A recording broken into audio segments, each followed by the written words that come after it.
दोस्तों question number 33 का स्वरूप आप लोगों के सामने है और ये क्वेश्चन आपका फ्रेज रिप्लेसमेंट का क्वेश्चन है। इसके अंदर जैसे कि मैंने बताया कि ये जो कलरफुल जो वर्ड्स लिखे हुए हैं इसमें कुछ ना कुछ एरर हैं।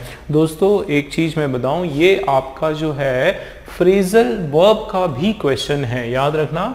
एक आपका फ्रेजल वर्ब का भी ये क्वेश्चन है। देख लेते हैं क्या है। देखो क्या लिखा हुआ है 33, all the workers are hell bent at getting what is due to them as the management refuse to accept their demands।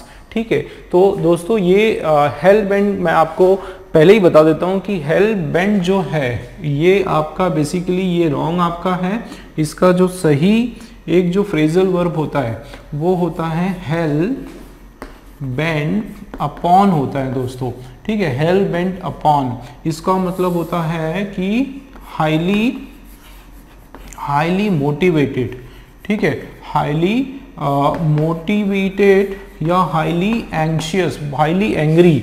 ठीक है, अब ये मोटिवेटेड जो है दोनों तरीके से हो सकते हैं, मतलब हाईली एक्साइटमेंट भी हो सकता है, पॉजिटिव तरीके से भी मोटिवेट हो सकते हैं और नेगेटिव तरीके से भी मोटिवेट हो सकते हैं, मतलब हाईली एंग्री, वेरी एंग्री। ठीक है, वेरी एंग्री, इस तरीके से ये सेंस में भी इसका मीनिंग आ सकता है। अब देखो हेल बेंट अपॉन होता है तो ये हेल बेंट एट तो यहाँ पे होगा नहीं। ठीक है, क्या हो जाएगा, हेल बेंट अपॉन,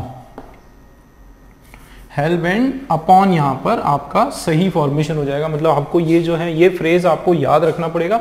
उसका जो हेल बेंट अपॉन होता है highly motivated, highly excited, very angry, इस तरीके से इसका सेंस दोनों पॉजिटिव और नेगेटिव दोनों सेंस में आ सकता है। देख लेते हैं यहाँ पर क्या मीनिंग है। All the workers are hell bent at तो होगा नहीं, upon getting what is due to them, मतलब जो उनको बाकी था। सब वर्कर्स जो है बहुत ज़्यादा उत्साहित हुए, बहुत ज़्यादा आंदोलन पर उतर आए कि what is due to them, क्या प्राप्त करने के लिए, जो भी उनका बाकी है, जो उनका बकाया है, उनको जो प्राप्त होना चाहिए। ठीक है, उनसे वो them as the management refused to accept their demand। क्योंकि ऐसा क्यों किया उन्होंने, क्यों इतने एक्साइटेड हुए, क्योंकि मैनेजमेंट ने जो है रिफ्यूज कर दिया टू एक्सेप्ट दैट डिमांड। उनकी जो भी मांगे थी, उनकी जो डिमांड्स थी वो मैनेजमेंट ने एक्सेप्ट करने से मना कर दिया, तो इसलिए वो सब क्या हो गए, they got hello bent upon getting, मतलब बहुत गुस्सा हो गए, अति उत्साहित हो गए। ठीक है दोस्तों, देख लेते हैं 5 ऑप्शन हमारे पास है। हेल बेंट टू गेट, ये आपका रॉन्ग हो गया। हेल बेंट टू गेट, अच्छा ये सेकेंड फॉर्म है, ये फर्स्ट फॉर्म है, V1 है, V2 है, ये आपका नहीं होगा। हेल बेंट फॉर गेटिंग भी नहीं होगा। हेल बेंट अपॉन, डी वाला दोस्तों आपका राइट फॉर्मेशन है। लेकिन क्लियर हुआ दोस्तों, फ्रेजल वर्ब्स आप लोगों को याद रखना पड़ेगा, इसका और कोई सोल्यूशन नहीं है, बिल्कुल याद रखना पड़ेगा। इस तरह के क्वेश्चन आपके LIC में, SBI में, आपके RBI में बहुत आते हैं दोस्तों। Phrasal verbs, phrasal verb, fix preposition, ये 2-3 जो जैसी चीजें हैं RBI में और SBI और LIC असिस्टेंट में, इनमें बहुत इसके क्वेश्चन आते हैं, तो बिल्कुल स्ट्रॉन्ग आपको करना पड़ेगा। ठीक है ना, चलिए नेक्स्ट क्वेश्चन देख लेते हैं। चलिए दोस्तों अगला क्वेश्चन देख लेते हैं। देखो क्वेश्चन नंबर 35, यहाँ पर जो कलरफुल पार्ट में आपका लिखा हुआ है, if the room had been brighter I would have been able to read for a while before bed time. क्या इसमें देखो ये दोस्तों इफ कभी भी आता है मतलब ये आपका कंडीशन हो गया है ना, क्या हो गया, कंडीशन एक यहाँ पर प्रोड्यूस हो गई, तो कंडीशनल सेंटेंस आपका हो गया। कभी भी याद रखना इफ के बाद जो सेंटेंस शुरू होता है वो कंडीशनल सेंटेंस होता है। तो ठीक है, इफ का एक जो स्ट्रक्चर अगर मैं बात करूं, इफ के बाद अगर आपका है ना, इफ ये है, ये आपका एक कंडीशनल सेंटेंस है। ठीक है ना, एक कंडीशनल सेंटेंस है, इसमें 2 कंडीशन होती है, या तो देखो हैड आएगा।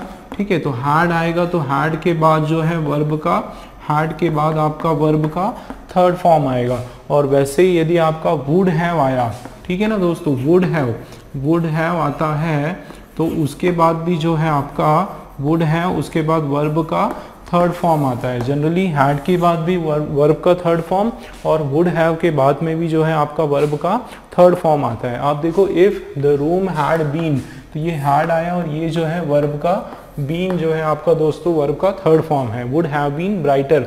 देखो क्या कंडीशन है कि यदि जो रूम जो है वो बहुत उजालेदार होता, ब्राइटर होता, उसमें उजाला होता, तो क्या होता, आई वुड हैव, देखो आई वुड हैव वर्ब का थर्ड फॉर्म, तो मैं क्या करता, एबल टू, मैं पढ़ पाता, I would have able to read, मैं उसको पढ़ पाता, फॉर अ वाइल, कुछ समय के लिए, बिफोर बैड टाइम, मतलब सोने से पहले कुछ समय के लिए क्या मैं पढ़ पाता।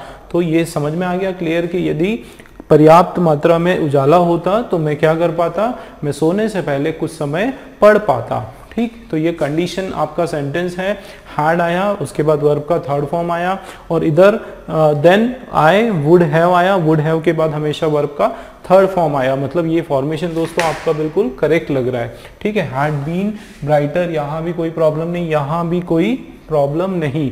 देख लेते हैं हमारे ऑप्शन में क्या क्या दिया है, if the room was brighter, तो दोस्तों हैड बीन ब्राइटर में कोई प्रॉब्लम नहीं है, मतलब ये वॉज ब्राइटर यहाँ पर नहीं आएगा। नेक्स्ट क्या है, if the room been brighter, had, बिना हैड के बीन भी नहीं लगाएंगे, had the room brighter, had the room been होता ना, फिर had the room been brighter, है ना, तो ये भी आपका इफ कंडीशन नहीं हटाएंगे हम लोग, the room had been brighter, if यहाँ पे नहीं आया दोस्तों, इसका मतलब है कि इस पर्टिकुलर क्वेश्चन में आपका कोई भी एरर नहीं है, ये सेंटेंस जो है आपका एब्सोल्युटली करेक्ट है। ठीक है, मतलब ऑप्शन हम लोग नो इम्प्रूवमेंट पे यहाँ पे टिक कर देंगे। ठीक है, क्लियर है। चलिए 35th वाला जो क्वेश्चन है ये आपका फ्रेज रिप्लेसमेंट का ही क्वेश्चन है, इसमें आपका एक फ्रेजल वर्ब सही वाला आपको लगाना है। देखो क्या लिखा हुआ है, ही could not look anything in the dark room, वो कुछ भी देख नहीं पा रहा है, किस में, डार्क रूम में, anything in the dark room. अब यहाँ पे सही प्लेसमेंट लगाना है, ही कुड नॉट लुक एट, दोस्तों लुक एट का मतलब होता है किसी की ओर देखना। ठीक है, लुक एट का मतलब होता है किसी किसी की ओर देखना, एक डायरेक्शन, एक दिशा की बात हो रही है। जैसे टीचर ने बोला प्लीज लुक एट मी, मेरी ओर देखो, मेरी तरफ देखो, तो यहाँ पे दिशा की बात हो रही है, डायरेक्शन की बात हो रही है। यहाँ पे देखो ही could not look at anything, वो किसी की तरफ नहीं देख पा रहा है, ध्यान देना, anything in the dark room, तो वो बंद कमरे में, डार्क रूम में किसी की तरफ भी नहीं देख पा रहा है, तो वो तरफ देखने की यहाँ पर बात तो यहाँ पे लग नहीं रहा है। दूसरा देख लेते हैं लुक एट, दूसरा है लुक फॉर। लुक फॉर का मतलब होता है तलाश करना। ठीक है ना, लुक फॉर जो आपका फ्रेज है, फ्रेजल वर्ब है, इसका मतलब होता है तलाश करना। ठीक है, तलाश करना, किसी की सर्च करना किसी को। ठीक है, तो यहाँ पर जो आप देखो कि तलाश में किसी के, तो लुक फॉर, तो like I am looking for a new house, है ना, इन दिस सिटी, ये जो शहर है, इस शहर में मैं एक नए घर की तलाश कर रहा हूँ, तो I am looking for a new house. I am looking for a new friend, एक नए मित्र की तलाश में हूँ, तो फॉर अ न्यू फ्रेंड, किसी की तलाश की बात हो तो हम लोग फॉर लगाते हैं। सी थ्रू दोस्तों, ये इससे आंखों से रिलेशन है, मतलब एक विजन से रिलेटेड कोई बात है। जब हम एक्चुअल जो आंखों का जो कार्य होता है देखने का, है ना, जो असल में जो काम होता है देखने का, सी थ्रू, किसी विजन से रिलेटेड, किसी से उससे रिलेटेड, हमारी आंखों से रिलेटेड, विजन है ना, आईसाइट से रिलेटेड, हमारी आईसाइट से रिलेटेड कोई बात हम करते हैं, है ना, आंखों से होकर, आंखों से देखने की कोई बात होती है, तो उसमें हम लोग सी थ्रू लगाते हैं। अगर मैं यहाँ पे देखूं तो देखो ही कुड नॉट सी थ्रू, नहीं देख पा रहा है, anything in the dark room, है ना, तो सी थ्रू मतलब से होकर कुछ भी वो देख नहीं पा रहा है, तो सी का मतलब होता है आंखों से देखने की बात होना। ठीक है, तो यहाँ पे जो है दोस्तों आपका सही वाला जो आंसर है वो सी वाला आपका सही रहेगा। क्यों? क्योंकि आंखों से देखने की बात हो रही है कि वो जो है डार्क रूम में, अंधेरे कमरे में जो है वो कुछ भी देख नहीं पा रहा है। तो भाई जाहिर सी बात है, किससे नहीं देख पा रहा है, वो कुछ किससे नहीं देख पा रहा है, अपनी आंखों से नहीं देख पा रहा है। तो आई साइट की जब बात हो, जब किसी विजन की बात हो, तो हम लोग सी थ्रू लगाते हैं उसमें। ठीक है ना दोस्तों। चलिए डी वाला आप देखो, कम अक्रॉस। कम अक्रॉस का मतलब होता है किसी चीज से टकराना, है ना, रास्ते में किसी चीज से मिलाप हो जाना, किसी चीज से मिल लेना, इस तरीके की इसमें बात हो रही है ना। तो ये तो आपका सेंस इसमें कुछ आ ही नहीं रहा है। मतलब कम अक्रॉस का मतलब एक तरह से मिलाप होना, या ये मिलाप होना, या एक तरह से मुलाकात होना, है ना, मुलाकात होना, मुलाकात होना। ठीक है, जैसे आप रास्ते में जा रहे हो और आप रास्ते में जा रहे हो जंगल के रास्ते में, you are going through the forest and you suddenly come across a snake, ठीक, on the road, you suddenly come across a snake on the road. आप जा रहे थे और आप सडनली आप किससे टकरा गए, या कौन आपका किससे आपका सामना हो गया, ठीक है। कम अक्रॉस मतलब यहाँ पर सामना होना, किससे आपका सामना हो गया, एक सांप से आपका सामना हो गया, या सांप जो है आपके सामने आके खड़ा हो गया ऐसे फन मार के, तो उसको बोलते हैं कम अक्रॉस, ठीक है। या फिर कोई शेर आपके सामने खड़ा हो गया या चीता सामने कोई खड़ा हो गया, तो कम अक्रॉस का मतलब कोई एकदम आपके सामने किसी से टकराना, मुलाकात होना, उस सेंस में यहाँ पे बात हो रही है। मतलब यहाँ पे आपका कम अक्रॉस तो होगा नहीं, आंसर तो हमारा ऑलरेडी आ गया। लेकिन देखो दोस्तों, हमने 4 एक फ्रेजल वर्ब्स भी स्टडी करा। एक मैं सीरीज चलाने वाला हूँ जिसमें बहुत डिटेल में आप लोगों को फ्रेजल वर्ब स्पेशली उसकी क्लास लगाऊंगा, उसके बारे में आपको डिटेल में बताने वाला हूँ, ठीक है। ये क्लियर है, नो इम्प्रूवमेंट तो हमारा होने वाला है नहीं। आंसर हमारा पता चल गया, सी वाला, सी थ्रू जो है हमारा राइट आंसर है दोस्तों, ठीक है। चलिए नेक्स्ट क्वेश्चन देख लेते हैं जल्दी से। चलिए दोस्तों नेक्स्ट क्वेश्चन देख लेते हैं। क्वेश्चन नंबर 36 जो है आपका क्या है इसमें लिखा, the I hope you won't object to me watching while you work, ठीक है। क्या इसमें मीनिंग आ रहा है कि आई होप, मुझे उम्मीद है कि यू वांट ऑब्जेक्ट, तुम इस बात का विरोध नहीं करोगे, किस बात का, to me watching while you work, मतलब जब आप कोई काम कर रहे हो उस समय मैं अगर देख रहा हूँ, मैं टीवी देख रहा हूँ, तो मुझे उम्मीद है कि आप मुझे मना नहीं करोगे। जनरली इस तरह की बात एक बच्चा जो है अपनी मम्मी से बोलता है ना, कि मम्मी जब तक आप काम कर रहे हो मैं अपना टीवी देख लेता हूँ, मम्मा जब आप काम कर रहे हो आप मना तो नहीं करोगे मैं अगर टीवी देख लूँ। इस तरीके से बच्चा जो अपनी मम्मी से बोलता है, उसी तरीके की यहाँ पे बात हो रही है कि मुझे उम्मीद है कि आपको जो है अब इस बात में कोई ऐतराज नहीं होगा कि जब आप काम कर रहे हो तब मैं देख रहा हूं, क्या देख रहा हूं, टीवी देख रहा हूं।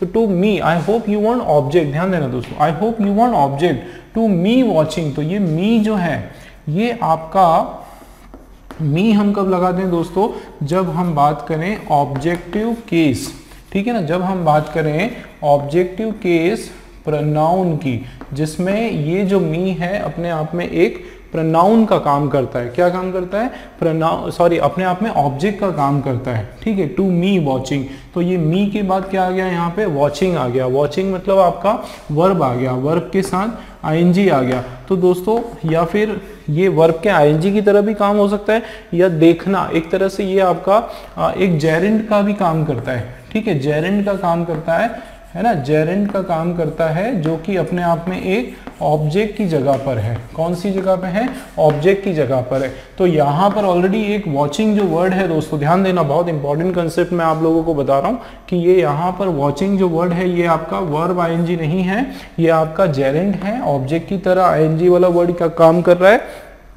उसके पहले जो प्रोनाउन आया वो प्रोनाउन आपका ऑब्जेक्टिव केस प्रोनाउन नहीं होगा, वो जो प्रोनाउन है आपका वो आपका होने वाला है positive case pronoun.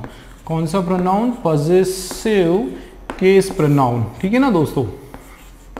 Positive case pronoun का मतलब होता है मी का बन जाएगा माय, क्या बन जाएगा, माय, तो ये आपका हो जाएगा माय वॉचिंग दोस्तों। क्या हो जाएगा ये आपका माय वॉचिंग। आप देखो वापस कि I hope you want object to my watching while you work, है ना, कि आप जो है मेरा देखना, मेरा टीवी का देखना, वॉचिंग का मतलब मेरा कुछ भी देखना, किसी चीज को, किसी प्रोग्राम को देखना, आप उसको ऑब्जेक्ट नहीं करोगे जब आप काम कर रहे हो, ठीक है। तो टू माई वॉचिंग यहाँ पर आपका सही आपका स्ट्रक्चर है, मी वॉचिंग नहीं आएगा। देख लेते हैं, फर्स्ट है I hope you want object against me watching, तो मेरे खिलाफ, तो ऑब्जेक्ट ऑलरेडी एक अगेंस्ट का वर्ड हो गया, ठीक है। एक बार और अगेंस्ट वर्ड, दो अगेंस्ट के वर्ड जो है यहाँ पे नहीं चाहिए हमको, अननेसेसरी है, तो मतलब ए वाला पॉइंट आपका नहीं आएगा। मी टू वॉच, क्या है, I hope you want object me, you want object me to watch while you work, तो you want object me to watch, ये भी आपका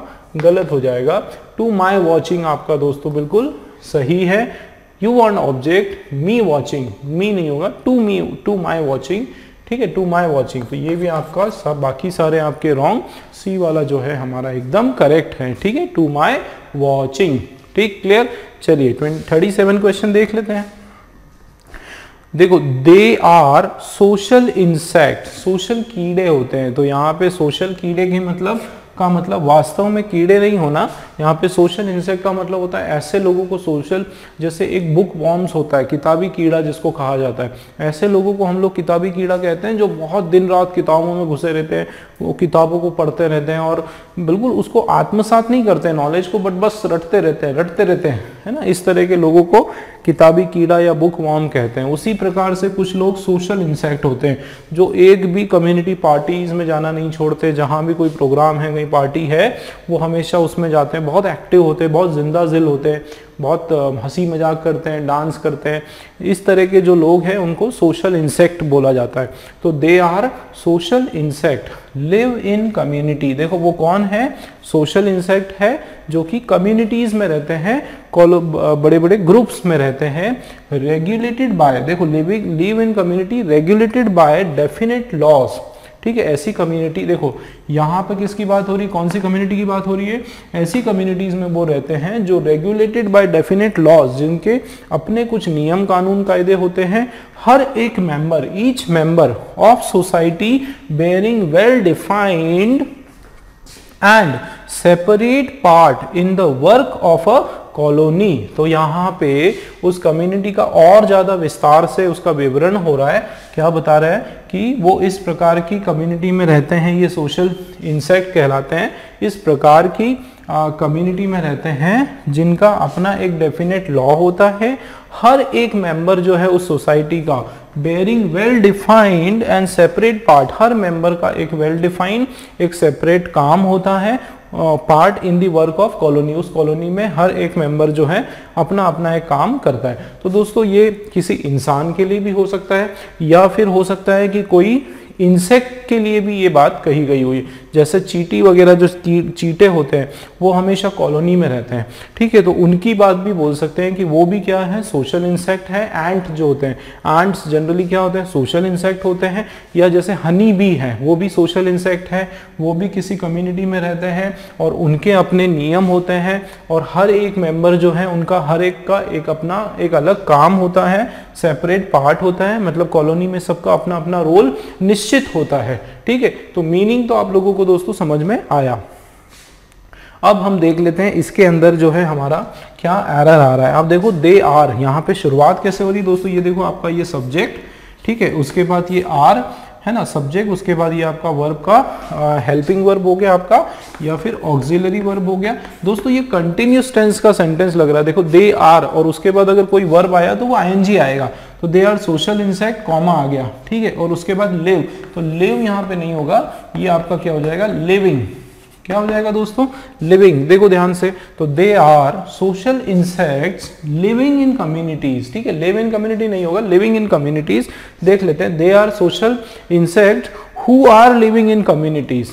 देखो अगर मैं बोलूंगा they are social insects who are living in community regulated by, है ना, who are living in community, तो यहाँ पे कोई मुझे एक और वर्ब चाहिए लगेगा, फिर उसके बाद आर रेगुलेटेड बाय, है ना। तो आर यहाँ पे, अगर यहाँ पे हु आर लगाता तो यहाँ पे मुझे एक और ऑक्सिलरी वर्ब की यहाँ पे मुझे हेल्प लगेगी, आर रेगुलेटेड बाय। तो यहाँ पे जो है दोस्तों आपका कोई रिलेटिव प्रोनाउन हमको लगाने की जरूरत नहीं है, ये रिलेटिव प्रोनाउन आपका जो है यहाँ पर नहीं आएगा। ठीक है, लिविंग इन कम्युनिटीज, तो देख लेते, दे आर सोशल इंसेक्ट, ये आपका करेक्ट है, लिविंग इन कम्युनिटीज, जो कि कहाँ पर रह रहे हैं, एक कम्युनिटीज में रह रहे हैं। विच लिव्स इन कम्युनिटी, जो कि कम्युनिटीज में रहते हैं, तो they are social insect which lives in community. और अच्छा उसके बाद फिर कुछ नया होता है, लेकिन यहाँ कॉमा से उस चीज को कंटिन्यू आगे बढ़ाते जा रहे हैं कि रेगुलेटेड बाय, है ना। एक तो वो कम्युनिटी में रहते हैं, दूसरा वो फिक्स लॉज से अपने आप को जोड़े हुए हैं, तो यहाँ पे कंटिन्यूटी की बात हो रही है ना। ये तो आपका अगर यहाँ पे कोई भी विच या हु लगा देता हूँ तो एक डिसकंटिन्यूटी हो जाती है, एक एक्स्ट्रा चीज हो जाती है, तो वो यहाँ पे अभी नहीं आएगा। विच लिव्स इन कम्युनिटी आपका रॉन्ग हो गया। टू लिव इन कम्युनिटीज तो होगा नहीं, they are social insect to live, है ना, टू लिव तो यहाँ पे बिल्कुल आपका स्ट्रक्चर में ही फॉर्म नहीं हो रहा है, सेंटेंस में ही नहीं जम पा रहा है, नो इम्प्रूवमेंट भी यहाँ पे नहीं हो रहा है। इसका मतलब बी वाला जो है दोस्तों हमारा करेक्ट है, they are social insect living in communities regulated by definite laws each member of the society bearing a well defined and separate part in the work of a colony. ठीक, clear है। चलिए next question देख लेते हैं। चलिए दोस्तों next question कर लेते हैं। देखो नेक्स्ट क्वेश्चन 38 वाला आपके सामने है। क्या लिखा हुआ है? As Rohit dived off the spring board he was horrified to see that the water was drained from the pool the night before. अब यहां पर देखो क्या बात हो रही है कि as Rohit dived off the spring. दोस्तों डाइव्ड ऑफ का मतलब होता है डाइव लगाना। ठीक है, जैसे ही क्या हुआ कि रोहित ने डाइव लगाया कहां पे? द स्प्रिंग बोर्ड से जैसे ही रोहित ने स्प्रिंग बोर्ड के ऊपर से डाइव लगाया, ही वॉज हॉरिफाइड, वो डर गया। क्या करके, क्या देख के डर गया? He was horrified to see that the water was drained from the pool. तो वाटर क्या हो गया था? ड्रेन्ड हो गया था। ड्रेन्ड का मतलब होता है वहां से निकल जाना, वहां से सिकुड़ जाना, पानी सारा हट जाना। तो ये ड्रेन्ड नहीं होता दोस्तों, ड्रेन्ड ऑफ होता है, निकाला गया है ना। Water was drained of. देख लेते हैं। From the pool the night before. तो मीनिंग तो मोटा मोटा समझ में आ रहा है कि जैसे ही वो कूदा स्प्रिंग से और बीच में उसने देखा कि वो एकदम डर गया देख के कि पानी तो उसमें है ही नहीं, जिस पूल में वो कूद रहा है उसमें पानी ही नहीं है, तो डरेगा ही ना, खुश तो होगा नहीं। ठीक है, तो उस तरीके की बात हो रही। चलिए देख लेते हैं यहाँ पे। तो दोस्तों एक चीज, हाँ मैं बता रहा था ड्रेन्ड ऑफ, पानी निकाला गया, उस सेंस में यहाँ पर बात हो रही है। वाटर वॉज ड्रेन्ड नहीं, वाटर वॉज ड्रेन्ड ऑफ की सेंस में आ रहा है, और निकाला जा चुका था, इस तरीके की यहाँ पे बात हो रही है कि जैसे ही रोहित जो है वो उसने क्या किया, स्प्रिंग बोर्ड से वो डाइव किया, और वो इस चीज को देखकर डर गया कि पानी जो है वहां से पहले से ही निकाला जा चुका था। इस तरह की बात हो रही। तो निकाला जा चुका था, इसमें was drain, water was drained the pool. तो फ्रॉम यहाँ पे है नहीं, ये तो आपका वैसे ही नहीं होगा। देखो दोस्तों बी वाला, water had drained of the pool. तो water had see that the water had drained off the pool the night before। तो drained off the pool उससे निकाला गया। चलिए वो भी देख लेते हैं। दूसरा क्या है? water had been drained off। दोस्तों क्या होगा? water had यहाँ पर आपका been आएगा। ठीक है, water had been drained off, निकाला जा चुका था। इस तरीके की ये बात हो रही है। क्या बात हो रही है यहाँ पे कि ये निकाला जा चुका, ठीक है, निकाला जा चुका था, पानी जो है वहां से निकाला जा चुका था, उस सेंस में यहाँ पे बात हो रही। मतलब हमारा सी वाला करेक्ट है। ठीक है, वाटर ड्रेन्ड आउट, तो ड्रेन्ड आउट मतलब वाटर बह गया, तो ड्रेन्ड आउट का मतलब होता है बह जाना, तो यहाँ पे बह जाने के सेंस में नहीं हो रहा है, हार्ड ड्रेन्ड आउट। तो ये आपका बिल्कुल करेक्ट फॉर्मेशन है सी वाला। ठीक है दोस्तों, क्लियर है। चलिए नेक्स्ट क्वेश्चन देख लेते हैं 39 वाला। Hardly he had return home then his mother felt happy. दोस्तों हार्डली के कुछ रूल है जो आपको याद रखना है। हार्डली आपका यहाँ पर किस तरीके से हम लोग इसको यूज कर रहे हैं? कंजंक्शंस की तरह। किसको कैसे यूज हो रहा है दोस्तों? ये कंजंक्शन की तरह ये यूज हो रहा है। दोस्तों हार्डली का एक फॉर्मूला होता है कि हार्डली के बाद हम लोग जो है पहले ऑक्सिलरी वर्ब लगाते हैं। ऑक्सिलरी वर्ब मतलब हम लोग पहले हेल्पिंग वर्ब लगाते हैं। ठीक है, हेल्पिंग वर्ब लगाते हैं। इसमें हेल्पिंग वर्ब में आपका जो है डज भी आ सकता है, या फिर अगर पास्ट टेंस में है तो यहाँ पे दोस्तों आपका हैड भी आ सकता है। दोनों में से कोई भी फॉर्मेशन आ सकता है। ठीक है, उसके बाद जो है आपका सब्जेक्ट हम लोग लगाते हैं। ठीक है, सब्जेक्ट लगाते हैं, और उसके बाद जो है मेन वर्ब, और वो भी जनरली थर्ड फॉर्म का मेन वर्ब हम लोग उसमें लगाते हैं। ये तो था एक सेंटेंस दोस्तों। उसके बाद जब हम एक दूसरा सेंटेंस उसमें कनेक्ट करते हैं या जोड़ने का काम करते हैं, तो बाद में व्हेन आता है। क्या लगाते हैं दोस्तों हम लोग? व्हेन लगाते हैं। उसके बाद देन नहीं आता है, व्हेन आता है। आप यहां पर अगर देखोगे तो हार्डली ही हैड रिटर्न, ये आपका फॉर्मेशन गलत हो गया। क्या हो जाएगा? देखो क्या बोला था मैंने? हार्डली, उसके बाद हैड मतलब ऑक्सिलरी वर्ब, उसके बाद फिर आपका सब्जेक्ट। तो यहां पर अगर आप ध्यान से देखेंगे तो क्या हो जाएगा? Hardly had he. ठीक है ना, क्या हो जाएगा? Hardly had he return home, hardly had a return home, और ये देन के बदले यहाँ पे क्या आ जाएगा दोस्तों?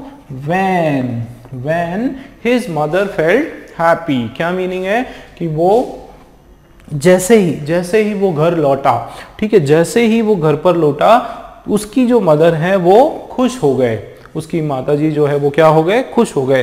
तो आपका सही जो फॉर्मेशन है वो क्या होगा दोस्तों, hardly had he returned home when his mother felt happy. देख लेते कौन सा है, तो hardly had he returned home when, ये आपका जो है ए वाला एकदम करेक्ट है। दूसरा देखो, हार्डली ही हैड, वापस ही हैड आपका ये रॉन्ग हो गया। हार्डली डिड यहाँ पे आने की जरूरत नहीं है, लगाने की जरूरत, डिड ही भी नहीं आएगा, नो इम्प्रूवमेंट भी नहीं आएगा। इसका मतलब फर्स्ट वाला हमारा करेक्ट है दोस्तों। ठीक है, क्लियर है किस तरीके से हमने किया। चलिए नेक्स्ट क्वेश्चन देख लेते हैं। नेक्स्ट क्वेश्चन देख लेते हैं दोस्तों, 40 वाला क्वेश्चन देखो, ही has not and can never be in the good books of his employer because he lacks honesty। क्या इसका मीनिंग है कि he has not and can never be in the good books of, good books का मतलब होता है, देखो ये good books आपकी एक फ्रेज हो गया, good books का मतलब होता है impression, good impression, in good impression, in good impression, ठीक है, in good impression या faith, having faith, ठीक है, हैविंग फेथ, कोई भरोसा प्राप्त करना, ठीक है, इस तरह की हम लोग बोलते हैं कि you are not in my good books because you are not an honest person, तुम मेरी अच्छी किताब में नहीं हो। इसका क्या मतलब है, देखो गुड बुक्स का मतलब ये नहीं कि अच्छी किताब, ठीक है, गुड बुक्स का मतलब है कि तुम मेरे अच्छे लोगों की लिस्ट में, भरोसेमंद लोगों की लिस्ट में तुम नहीं हो, क्योंकि तुम हमेशा मेरा जो वादा है, जो ऑनेस्टी, ईमानदार नहीं हो, तुम हमेशा वादा तोड़ते हो, वादा खिलाफी करते हो। तो यहाँ पर उसी सेंस में बात हो रही है कि ही has not and can never B, वो एक तो नहीं है और कभी हो भी नहीं सकता है, कहाँ, इन the good books of his employer, उसके एम्प्लॉयर की नज़र में, किसके, जो भी वहाँ पे वर्कर है, जो वहाँ काम कर रहा है, जो एम्प्लॉई है, वो कभी भी अपने जो मालिक हैं उसकी नज़र में बहुत अच्छा नहीं हो सकता है भी नहीं, है ना, और हो भी नहीं सकता है आगे, क्योंकि उसके पास क्या नहीं है, उसके पास किस चीज़ की कमी है, उसके पास ऑनेस्टी की कमी है, ईमानदारी की उसके पास कमी है। तो यहाँ पर दोस्तों देखो, ही हैज़ नॉट, देखो हैज आया है ना, हैज आया तो वर्ब का फर्स्ट, हैज के बाद जो है वर्ब का आपका थर्ड फॉर्म आने वाला है। क्या आना चाहिए, हैज के बाद वर्ब का थर्ड फॉर्म। तो ही हैज नॉट, यहाँ पर फिर आपको बीन लगाना पड़ेगा, he has not been, B जो है वो कभी था ही नहीं, इस तरीके से वो कभी था ही नहीं, है ना, वो कभी हुआ ही नहीं और कभी हो भी नहीं सकता, एंड कैन नेवर बी, याद रखना, कैन, देखो कैन के बाद बी फॉर्मेशन सही है और यहाँ पे ही के बाद बीन आएगा, ही हैज नॉट, सॉरी हैज के बाद बीन, तो हैज नॉट बीन, वो कभी था भी नहीं और साथ में हो भी नहीं सकता है, कैसे, in the good books of his employer because he lack, क्योंकि उसके अंदर ऑनेस्टी की कमी है। ठीक है दोस्तों, क्लियर हो रहा है। तो यहाँ पे वर्ब का आपका थर्ड फॉर्म बीन आ जाएगा, देख लेते हैं, has not and can not be, तो he has not and can not be, ये फॉर्मेशन आपका नहीं होगा, he has not and can never been, ये आपका नहीं होगा, he has not been and can never be, C वाला आपका दोस्तों करेक्ट है, can never be, is not वगैरह भी नहीं होगा, नो इम्प्रूवमेंट भी नहीं होगा। ठीक है, क्लियर है, समझ में आया किस तरीके से। देखो मैंने फिर से आपको बताया अटेम्प्ट आपको कैसे करना है, आपको यहीं पे श्योर होना है। ठीक है, इस क्वेश्चन में ही इसको एरर क्वेश्चन की तरह इसको लेना है, यहीं पे आपको अपनी अश्योरेंस पूरा 100% श्योर होना है कि क्या गड़बड़ है, कैसे करेक्शन करना है। उसके बाद दोस्तों आप इसका हेल्प लिया करो, मतलब मोस्ट जो ज़्यादातर काम है वो तो आपको खुद ही करना है। ठीक है, उसके बाद इसकी हेल्प लिया करो, नहीं तो बहुत कंफ्यूजन की स्थिति आपको प्रकट हो जाएगी आपके सामने। चलिए ये क्लियर है, नेक्स्ट क्वेश्चन देख लेते हैं जल्दी से दोस्तों। नेक्स्ट क्वेश्चन देख लेते हैं 41 वाला question. The reason why he wrote the letter was because he could not contact him over the phone। क्या इसका मीनिंग क्या हो रहा है कि the reason why he wrote the letters, क्या कारण था, वो कारण था reason why he wrote the letter. देखो रीजन क्या था कि कारण जिसके कारण उसने लेटर लिखा, was because he could not contact him over the phone. भाई इस कारण से उसने पत्र लिखा, या बहुत सारे पत्र लिखे कि वो फोन पर जो है उससे कांटेक्ट नहीं कर पाया, ये तो इसका मीनिंग आ रहा है। अब एरर हमारा इसके अंदर है कि reason why he wrote the letter was because. दोस्तों एक चीज मैं आप लोगों को बताऊं, देखो यहाँ पे स्टार्टिंग क्या है, द रीजन, यहाँ पे रीजन का मतलब है आपका कोई कारण। ठीक है, रीजन मतलब आपका कोई कारण, और यहाँ पर लास्ट में लिखा हुआ है बिकॉज। तो बिकॉज जो है इसका भी मीनिंग है कारण। तो दोस्तों आप ये देखो कि एक ही सेंटेंस में अगर कहीं पे रीजन लिखा है और उसके बाद जो है आपका यहाँ पर बिकॉज लिखा है, तो ये तो कोई सेंस इसका नहीं बनता है, ठीक है ना, ये तो कोई सेंस नहीं बनेगा। क्यों? क्योंकि ये रीजन है, उसके बाद अगर रीजन आपने लिखा है तो आपको बिकॉज यहाँ पे लिखने की जरूरत नहीं है, और अगर आपने रीजन नहीं लिखा है तो हम लोग यहाँ पे बिकॉज लिख सकते हो। बट क्योंकि आप देखो कि रीजन जो है हमारा कलर्ड पार्ट में नहीं है, इसका मतलब रीजन को तो हम लोग चेंज नहीं कर पाएंगे, ठीक है ना, रीजन को चेंज नहीं कर पाएंगे। तो reason why he wrote letters was, तो ये दोस्तों बिकॉज नहीं आएगा। सबसे पहले आप लोग ये एक चीज याद रखो कि बिकॉज नहीं आएगा। मैंने रीजन बताया क्यों नहीं आएगा, क्योंकि रीजन जो है बिकॉज का जो लगाने, बिकॉज का जो कारण बताने का जो चीज है वो ऑलरेडी वर्ड रीजन में आ गया। तो बिकॉज वाले सारे हटा दो। आप देखो यहाँ पे ये बिकॉज लगा हुआ है, बिकॉज ऑफ ये नहीं आएगा। उसके अलावा बस ये बाकी एक बिकॉज ऑफ एक ऑप्शन आपका हट गया।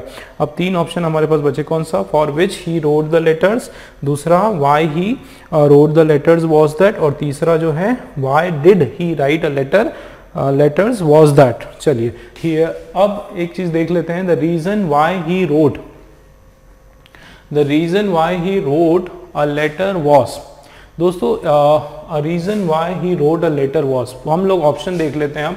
फर्स्ट ऑप्शन मैंने आप लोगों को बता दिया कैसे कैंसिल हुआ, why he wrote the letter was because of, तो ये कारण तो यहाँ पे आने वाला नहीं है, ठीक है। बी वाला हम लोग देख लेते हैं देखो क्या लिखा है, फॉर, तो रीजन व्हाई, देखो रीजन फॉर विच, ध्यान देना, the reason for which he wrote a letter, तो रीजन जिसके कारण, देखो ध्यान देना, रीजन जिसके कारण he wrote a letter was because, तो रीजन जिसके कारण he wrote a letter was because, तो यहाँ पर अगर लेटर है वो रोट अ लेटर, उसके बाद लेटर, उसके बाद ही कुड नॉट, तो ये तो आपका कनेक्ट ही नहीं हो पा रहा है। देखो the reason for which he, ध्यान दो, the reason for which he wrote a letter, अब लेटर्स के बाद आपको पता है क्या लगाना है, ये ही लगाना है। तो reasons for which he wrote a letters could not, wrote a letter could not contact him, तो ये तो कनेक्ट ही नहीं हो पा रहा है, ठीक है। मतलब लेटर्स के बाद डायरेक्ट ही हम लोग नहीं लगा पाएंगे, कुछ ना कुछ हमको कोई रिलेटिव प्रोनाउन हमको चाहिए भाई, इसके बाद हमको कोई भी क्या चाहिए, कोई भी रिलेटिव प्रोनाउन हमको चाहिए जो उसको रिलेट कर दे, है ना, या फिर कोई कंजंक्शन हमको चाहिए, ठीक है, या तो फिर हमको कोई कंजंक्शन लगेगा जिससे हम लोग जो है यहाँ पे बिकॉज अगर नहीं आया तो उसके अलावा दूसरा कोई वर्ड हमको चाहिए जिससे हम लोग उसको कनेक्ट कर पाए। और वैसे भी यहाँ पे फॉर विच का जो फॉर्मेशन है वो उसकी कोई जरूरत नहीं, रीजन व्हाई ही रोट, क्यों, जो कारण, जिसके कारण उसने लिखा है ना, तो फॉर विच को जिसके लिए के सेंस में आ रहा है, तो ये भी आपका दोनों रॉन्ग है। यहां देख लेते हैं रीजन व्हाई ही रोट, ये देखो reason why he wrote the letters was that, तो वाज उसके बाद ये दैट, तो दैट आपका जो कंजंक्शन है दोस्तों, दैट आपका क्या है, कंजंक्शन। ये कंजंक्शन आप बिल्कुल लगा सकते हो, देखो आप इसको जोड़ के देखो, आप क्या लिखा हुआ है, द रीजन, ध्यान देना, the reason why he wrote the letters was that he could not contact him over the phone. क्या कारण था कि उसने पत्र लिखा, वो कारण था कि वो क्या नहीं कर पाया, फोन पर उससे कांटेक्ट नहीं कर पाया। तो ये हमारा जो सी वाला है दोस्तों, ये आपका बिल्कुल बराबर लग रहा है, सी वाला आपका करेक्ट लग रहा है। ये वाला देखो आप, डी वाला, why did he write a letter was that. दोस्तों ये जो आपका फॉर्मेशन है कौन सा, देखो WH आया, ठीक है, याद रखना। उसके बाद आपका कोई हेल्पिंग वर्ब या ऑक्सिलरी वर्ब, ठीक है, दोनों एक ही है, ये आया, ठीक है। उसके बाद जो है आपका सब्जेक्ट आया, नहीं हेल्पिंग वर्ब आया, व्हाई डिड, उसके बाद आपका सब्जेक्ट आया, उसके बाद आपका वर्ब आया, वर्ब का फर्स्ट फॉर्म या जो भी हो। तो दोस्तों ये अगर इस तरह का फॉर्मेशन है तो यहाँ पे क्या आना चाहिए, क्वेश्चन मार्क आना चाहिए। क्या आना चाहिए, जैसे ये व्हाई डिड, यहाँ पे देखो why did he write a letter, है ना, why did he write a letter, मतलब इसका मतलब यहाँ क्वेश्चन मार्क आना चाहिए, भाई वो पत्र क्यों लिखता था, है ना, why did he write a letter, वो उसने पत्र क्यों लिखा, इस तरीके से। तो क्वेश्चन मार्क तो यहाँ पे है नहीं, हमारे जो मेन सेंटेंस है उसके अंदर भी किसी टाइप का कोई क्वेश्चन मार्क तो है नहीं। तो ये व्हाई डिड ही राइट तो वैसे भी आपका रॉन्ग हो गया क्योंकि ये इंट्रोगेटिव का फॉर्मेशन है ना। किसका फॉर्मेशन है ये? आपका इंट्रोगेटिव मतलब क्वेश्चन वाला जो सेंटेंस है उस सेंटेंस का ये आपका फॉर्मेशन है। यहाँ पे कोई क्वेश्चन की बात तो हो नहीं रही दोस्तों, मतलब आपका डी वाला जो है रॉन्ग हो जाएगा, नो इंप्रूवमेंट भी नहीं है। यहाँ पर हमारा सी वाला एब्सोल्युटली करेक्ट है, why he wrote a letter was that. ठीक है, क्लियर है। चलिए नेक्स्ट क्वेश्चन देख लेते हैं।